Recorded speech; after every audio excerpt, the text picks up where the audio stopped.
Audio hikoya. Bolalikdagi armonim. Bolaligimizda borlardan ko'ra yo'qlar ko'p edi. Nima istasak yo'q deylar. Ota-onamiz qiyinchilik davrlarida katta bo'lishgan, bizlar ham ular ko'rgan qiyinchiliklar ta'sir etadigan davrga to'g'ri kelgan edik. Men o'zim 1962-yil tug'ilganman. Nima istasak yo'q, nima xohlasak yo'q. Masalan, shim olib bering desam yo'q deyishar. O'yinchoq olib bering deyman, o'zing yasa. Men o'yinchoqlarimni loydan yasaganman. Ba'zan otamning cho'ntaklarini kesib, ichiga yung solib to'p qilib o'ynardim. Singlim qo'g'irchoqlarni o'zi tikardi, shuning uchun oddiy narsalarning qadriga ham juda ham yaxshi yetardik. Bir kuni dadam, sizlarga yangi shim olib kelaman dedilar. Biz juda xursand edik. Yo'qlarga o'rgangan quloqlarimizga bu juda yoqimli eshitilgan edi. 3 aka-singil qishloq tashqarisiga chiqdik, qo'llarimizni yaklarimizga qo'yib xayol sura boshladik.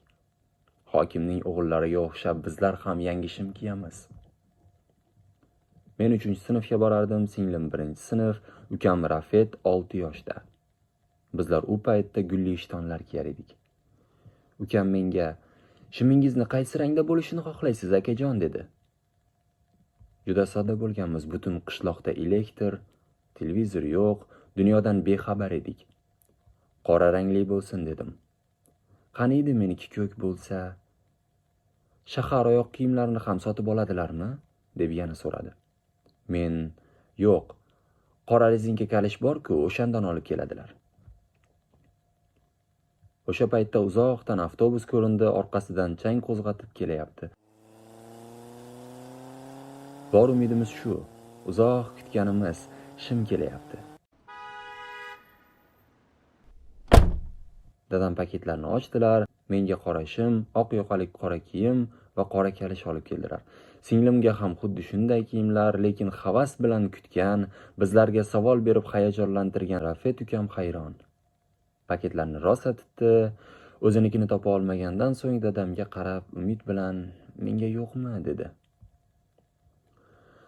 "O'g'lim, keyingi safar olib kelaman", dedilar dadam. "Lekin men rosa kutgan edim", dedi ukam va yig'lab boshqa xonaga kirib ketdi. Dadamning ko'zlari yoshinqiradi, kechki ovqat dasturxonimizda hamma jim o'tiradi, faqat ukamning yig'lagan ovozi eshitilardi. Xo'rsinib qo'yardi.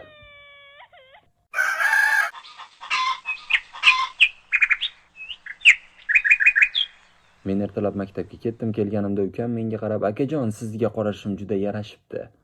Menga ham bir marta bering, kiyib ko'rsam bo'ladimi?" dedi. "Yo'q, bo'lmaydi, kir qilib qo'yasan." 2-chi kun ham rosa yalindi, bermadim. 3-chi kun ham yalindi, bermadim. Men ularni yotog'im yoniga qo'yib asrar edim, rosa xohlab zo'rg'a erishganman axir. 4-chi kun ham oldimga kelib, "Akajon, bu yangi shim sizni juda chiroyli qilib turibdi, oyoqlaringizga ham yarashgan. Menga ham yarashsa kerak-a?" Bermaslik uchun bahona qila boshladim. "Senga to'g'ri kelmaydi, uzun bu." "Pochasini shimarib kiyaman", dedi. "Yo'q, kir qilib qo'yasan." "Gilam ustida kiyaman", deb javob berdi. "Iltimos, 5 daqiqa xolos." "Bo'pti. Ertaga juma kuni maktabdan kelib beraman, faqat 5 daqiqaga.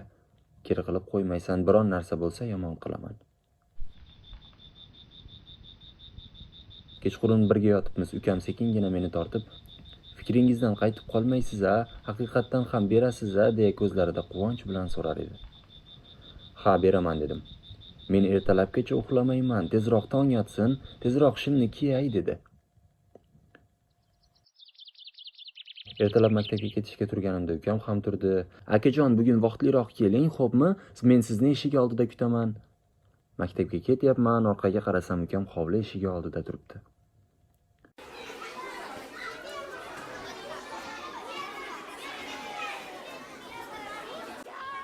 Uchinchi darsda sinfimiz eshigi ochildi, direktorimiz kirib, o'qituvchimiz quloqiga bir nimalar dedi va menga qarab, "Alishon bolam, uyingga bora qol, otang seni kutyapti", dedi.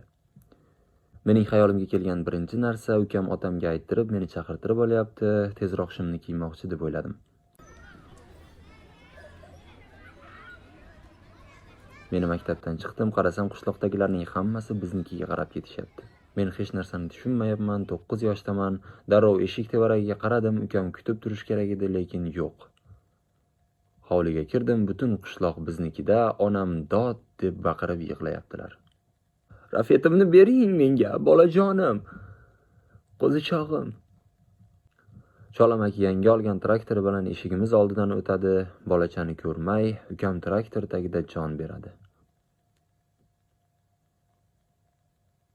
Men ukamga shimni kiydirmoqchi bo'lgan kunim ukam o'ldi.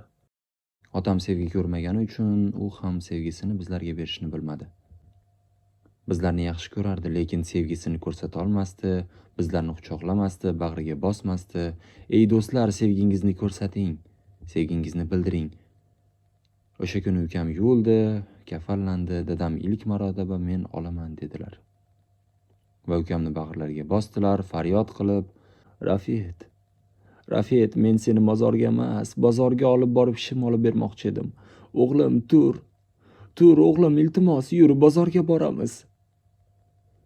Yig'ladilar va mozorga ketdilar. Men hozir o'ylayapman, qani edi hayotlik paytlarida aytsalar edi. Biz u sevgi so'zlarini eshitish uchun ko'p kutdik, lekin eshitmadik. Endi otam, ukam eshitolmaydigan paytda baqirib, faryod qilyaptilar. Hozirgi bolalar bizlarda topa olmagan sevgini qo'l telefonlarida qidiryaptilar. Nega bolalar boshqa narsalarga talpinyapti? Bolalarni o'g'irlash uchun xilvatlarda kutayotgan insonlar ota-onasi ko'rsatmagan tabassum bilan ularni aldayaptilar. O'lkamni, oilamni va bolalarimni sevaman.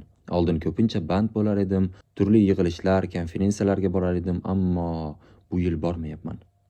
Chunki mening qizim saraton kasalligiga chalingan va endi u davolanyapti. Men esa doim farzandim oldida bo'lishga harakat qilyapman. Hozir qizim yashayapti va shu hayotlik paytida men uni rosa yaxshi ko'rishimni ko'zlariga qarab ochiq aytayapman. Men qizimni yaxshi ko'raman va buni yashirmayapman.